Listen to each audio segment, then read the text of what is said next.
Hello दोस्तों, कैसे हो आप। उम्मीद करता हूँ काफ़ी अच्छे होंगे और स्वागत करता हूँ मैं आपका अपने चैनल पर। तो दोस्तों, यूपीआरबीयूएनएल की तरफ से वैकेंसी निकल कर सामने आई है। ऑफिशियल नोटिफिकेशन आउट हो चुका है।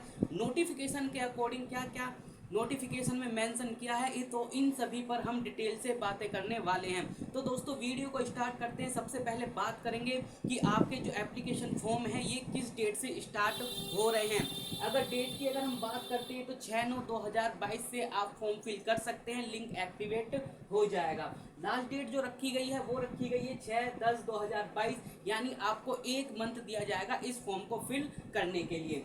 एप्लीकेशन फीस की अगर मैं बात करता हूं तो जनरल कैटेगरी, ओबीसी कैटेगरी और ईडब्ल्यूएस कैटेगरी के लिए 1180 रुपये फीस रखी गई है।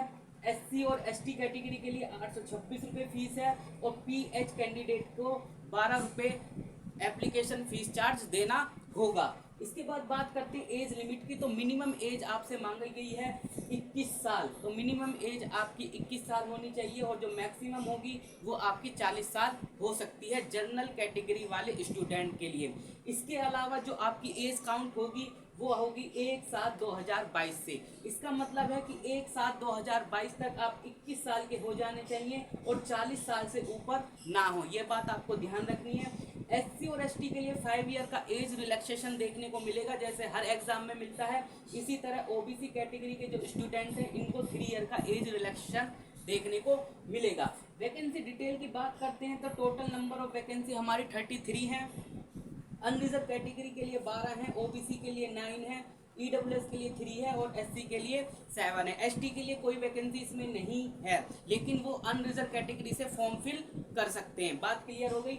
आगे चलते क्वालिफिकेशन, एसेंशियल क्वालिफिकेशन आपसे क्या मांगा गया है इसमें, इस पर बात करते हैं। तो बैचलर डिग्री, अगर आपके पास डिग्री, आपने डिग्री किया हुआ है किसी भी स्ट्रीम में तो आप एलिजिबल हैं, आप फॉर्म फिल कर सकते हैं। लेकिन ध्यान दीजिएगा, हिंदी टाइपिंग की स्पीड आपसे मांगी गई है 30 वर्ड पर मिनट के हिसाब से। बात क्लियर हो गई। यानी हिंदी की जो टाइपिंग होनी चाहिए वो आपकी स्पीड होनी चाहिए 30 वर्ड पर मिनट के हिसाब से। आपका इसमें स्किल टेस्ट यानी टाइपिंग टेस्ट भी होने वाला है, जिसमें आपकी स्पीड को चेक किया जाएगा। और डिस्टेंस लर्निंग से अगर आपने डिग्री की है, अगर डिस्टेंस लर्निंग से अगर आपने कोर्स किया है तो आप एलिजिबल नहीं है। ये नोटिफिकेशन में साफ साफ मेंशन किया गया है। आगे बात करते हैं सिलेक्शन प्रोसेस की।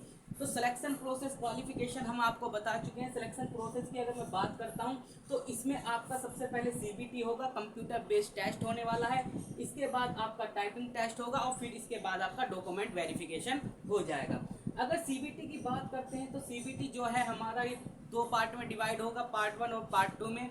अगर सीबीटी के एग्जाम पैटर्न की मैं बात करता हूं तो पार्ट 1 में आपसे क्या पूछा जाएगा, कंप्यूटर से रिलेटेड क्वेश्चन होंगे, जिसमें नाइलिट से क्वेश्चन, जो नाइलिट लेवल के जो क्वेश्चन होते हैं, आपने अगर इसका एग्जाम दिया होगा तो आप जानते होंगे। तो नाइलिट लेवल के जो क्वेश्चन होंगे वहां से आपके यानी उस लेवल से 50 क्वेश्चन आपसे पूछे जाएंगे, जो 50 मार्क्स के होंगे और नेगेटिव मार्किंग भी इसमें रखी जाएगी, यानी 1/4 की इसमें आपकी नेगेटिव मार्किंग होने वाली है। इसके साथ साथ एक बात आपको ध्यान देना है कि जो ये पार्ट 1 है जो कंप्यूटर का है, ये आपका क्वालिफाई नेचर होने वाला है। लेकिन इसे क्वालिफाई करने के लिए मिनिमम क्वालिफिकेशन मार्क्स भी इन्होंने मेंशन किए हैं, जो 50 में से 20 आपके होने चाहिए, तभी आप सेकंड पार्ट पर, यानी जो सेकंड पार्ट है आपका, तभी चेक होगा। इसके बाद बात करते हैं पार्ट 2 की। ठीक है, तो इसमें आपकी रीजनिंग एक सब्जेक्ट है, जनरल हिंदी और जनरल इंग्लिश और जीएस। तो इससे आपके क्वेश्चन पूछे जाने वाले हैं। 45 क्वेश्चन रीजनिंग से होंगे, जो 45 मार्क्स के होंगे।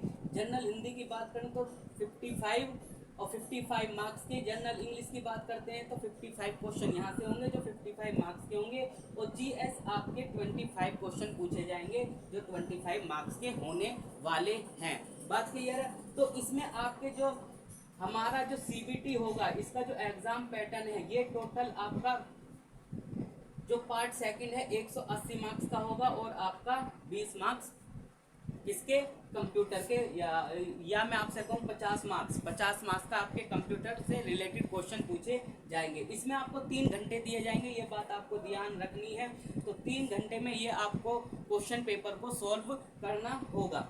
अब बात करते हैं जब आपका सीबीटी कंप्लीट हो जाएगा, CBT आपका कंप्लीट हो जाएगा तो आपको टाइपिंग टेस्ट के लिए बुलाया जाएगा।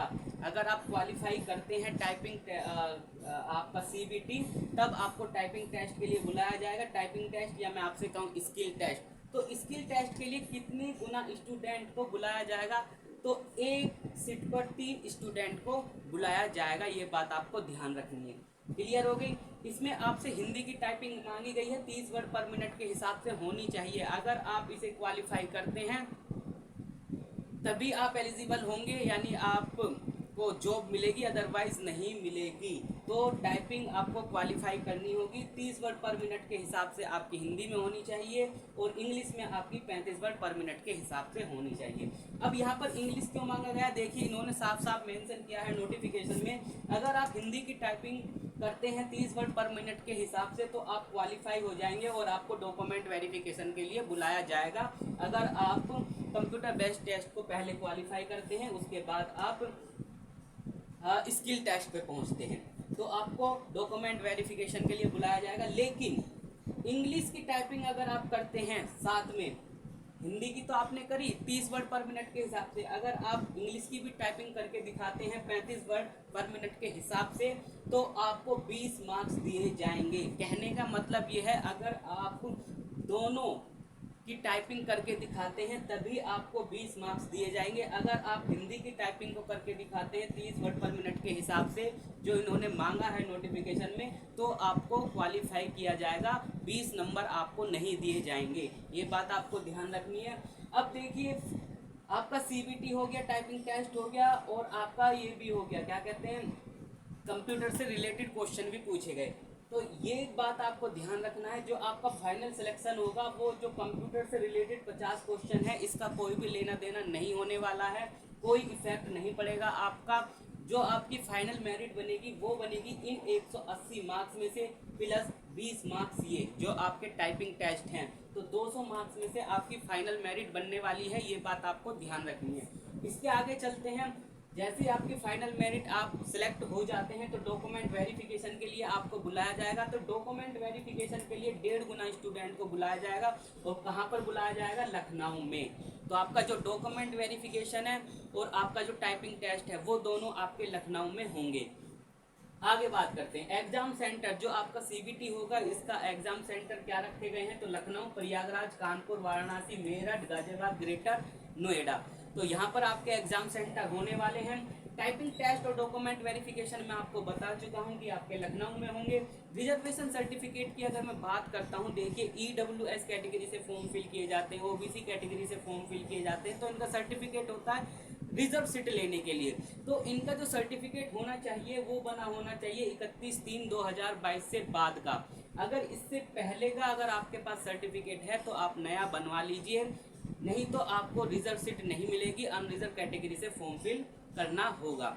बात करते हैं अदर स्टेट से फॉर्म फिल कर सकते हैं। जी हाँ, अदर स्टेट से आप फॉर्म फिल कर सकते हैं, लेकिन ध्यान दीजिएगा कि आपको अनरिजर्व कैटेगरी में काउंट किया जाएगा और जो आपकी एप्लीकेशन फीस होगी वो यही होगी 1180 रुपये जो अनरिजर्व कैटेगरी की है। और इसके साथ साथ एक बात और ध्यान रखनी है, आपको रिजर्वेशन तभी मिलेगा अगर आपके पास उत्तर प्रदेश का डोमिसाइल होगा, और जो वो डोमिसाइल होगा वो 20/8/2019 के बाद का बना होना चाहिए, इससे पहले का नहीं चलेगा।